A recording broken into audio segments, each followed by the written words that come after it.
Halo teman-teman semua, kali ini kita akan bahas tentang teknologi aquaponik. Aquaponik adalah kombinasi antara budidaya ikan dan budidaya tanaman.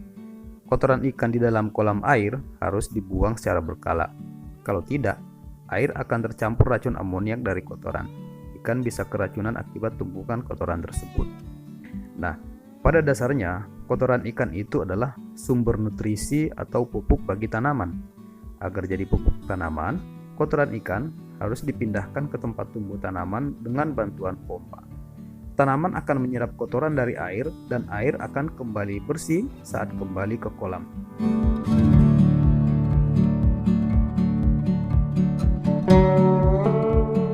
Nah, sekarang akan kita buatkan hitungan mudah tentang hubungan air, ikan, dan tanaman. Sekitar 50 liter air bisa menghidupi media tanam seluas 1 meter persegi. Nah, setiap 1 kilogram ikan butuh air sebanyak 20 liter. Jadi untuk tanaman seluas 1 meter persegi, setidaknya ikannya butuh 2 kilogram. Oke, kemudian kita akan bahas tentang kolam ikan. Nah, pada dasarnya kolam ikan harus ada proses sirkulasi untuk membuang kotoran dari kolam ikan. Untuk memudahkan perawatan proses resirkulasi, alangkah lebih baiknya sistem kita tempatkan di tempat khusus yang mudah dijangkau. Diusahakan terhindar dari faktor luar yang bisa mengakibatkan proses sirkulasi air kolam. Kualitas air sangat penting untuk menjaga kesehatan ikan. Air kolam harus sering dicek secara teliti dan berkala supaya terjaga kualitasnya.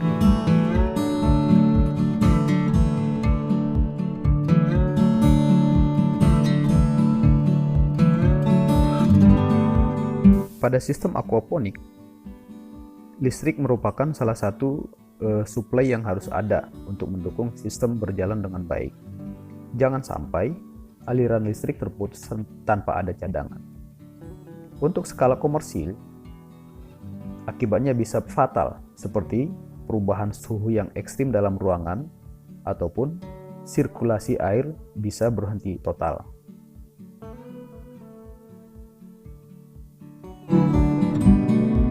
Kondisi kolam yang sehat akan membuat pertumbuhan ikan lebih bagus. Di samping itu, pakan yang kita berikan juga adalah pakan terbaik sesuai dengan kebutuhan nutrisi ikan pada saat itu. Jenis pakan harus disesuaikan dengan jenis ikan yang kita pelihara. Apakah pakannya terapung ataupun tenggelam. Kita sesuaikan dengan kebiasaan ikan makan.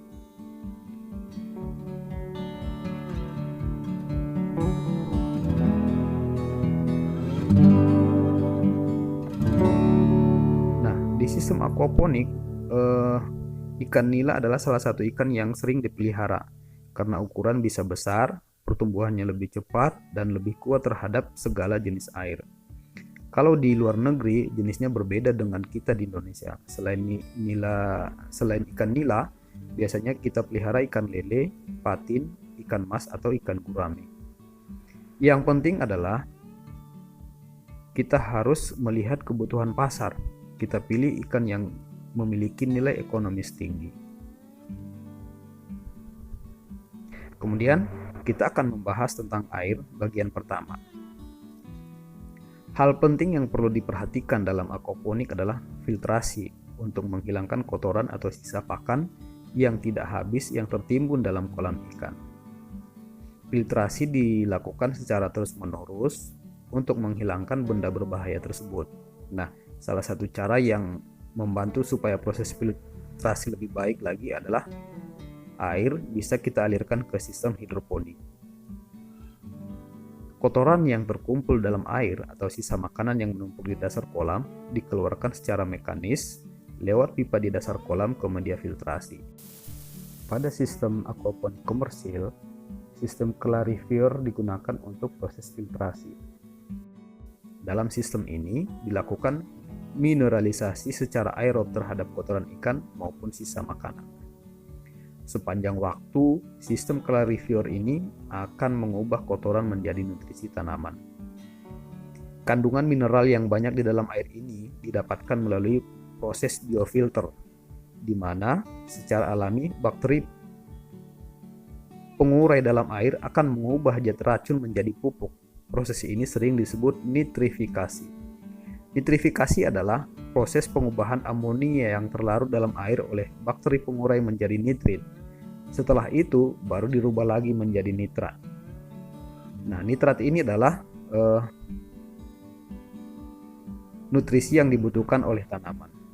Dalam proses biofilter, biobol sering ada dalam filter biologis tersebut sebagai media tumbuh bagi bakteri pengurai. Bakteri akan membentuk koloni. Semakin luas media biofilter, semakin banyak bakteri yang hidup. Maka proses nitrifikasi juga semakin bagus. Nah, kemudian kita akan bahas tentang media tanam. Media tanam tanpa tanah pada sistem aquaponik sama dengan hidroponik. Akar tanaman akan langsung berada dalam air untuk menyerap nutrisi lebih banyak. Dengan menggabungkan antara aquaponik dan hidroponik, kita disarankan menggunakan rakit apung karena pertumbuhan tanaman akan jauh lebih bagus. Sementara proses semai bisa menggunakan kokopit supaya akar tanaman lebih aman saat berada dalam air waktu tanaman masih kecil. Nah, setelah tanaman berumur beberapa minggu, baru kemudian bisa dipindahkan ke rakit apung dengan luasan yang lebih besar untuk tumbuh dan berkembang. Nah, selain rakit apung, media tanam aquaponik juga bisa berupa kerikil ataupun pasir yang memungkinkan untuk tanaman tumbuh lebih besar ataupun memungkinkan untuk menanam tanaman yang besar. Media tanam yang komersil biasanya menggunakan perlite. Perlite ini adalah batuan vulkanik yang diproses di pabrik sehingga aman digunakan sebagai media tumbuh tanaman. Memang punya kelebihan dibandingkan dengan batuan biasa, di mana bisa menjaga kelembapan media tanam, namun harganya jauh lebih mahal dibandingkan dengan kerikil. Nah, ini adalah tampilan perlite. Dia ringan seperti batu apung.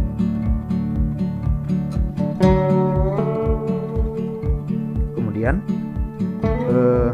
kita akan bahas tentang pencahayaan dalam proses aquaponik.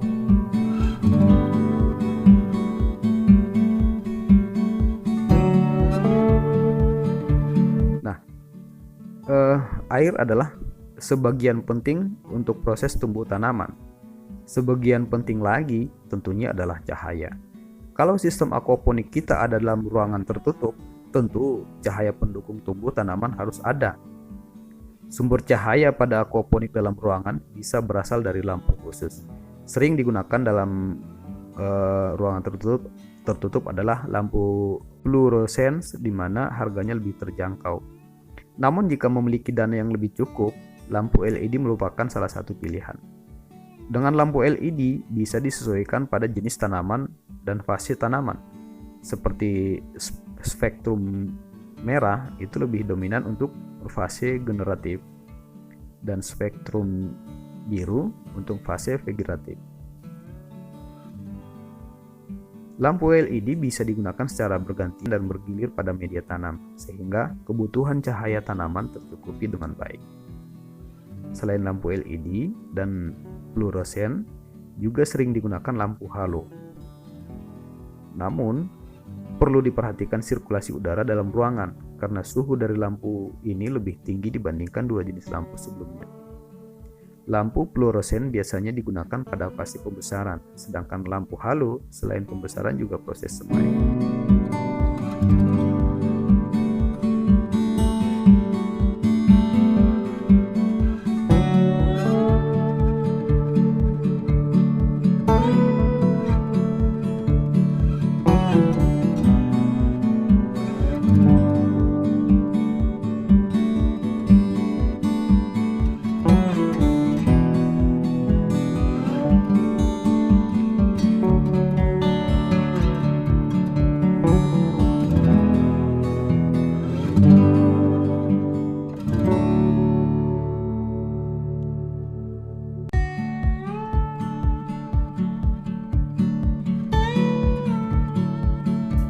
Kemudian kita akan bahas tentang pemilihan tanaman pada sistem aquaponik. Seperti halnya pemilihan jenis ikan yang akan kita pelihara, memilih jenis tanaman yang akan kita tanam juga hal penting yang mendukung rencana bisnis yang kita buat. Pemilihan jenis tanaman seperti misalnya sayuran daun, sawi, kemangi, atau sayur lain harus benar-benar dipertimbangkan. Aquaponik sebaiknya membuat branding sendiri karena ada investasi besar di awal. Hal ini perlu agar modal yang kita keluarkan bisa kembali sesuai dengan rencana. Walaupun sayur yang ditanam di aquaponik sama dengan sayur konvensional, namun sayur aquaponik mempunyai nilai lebih, sehingga sayur aquaponik masuk ke kategori sayur premium. Sayuran aquaponik dijual dengan label tanaman organik, berbeda dengan sayur konvensional yang dijual di pasar basah. Kemasan juga harus berbeda dari tanaman biasa.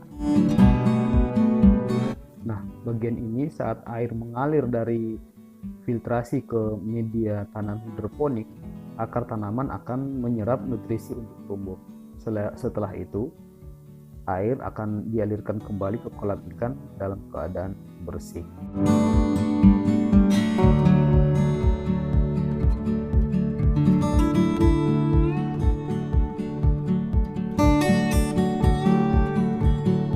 Selanjutnya kita akan bahas infrastruktur pendukung sistem aquaponik.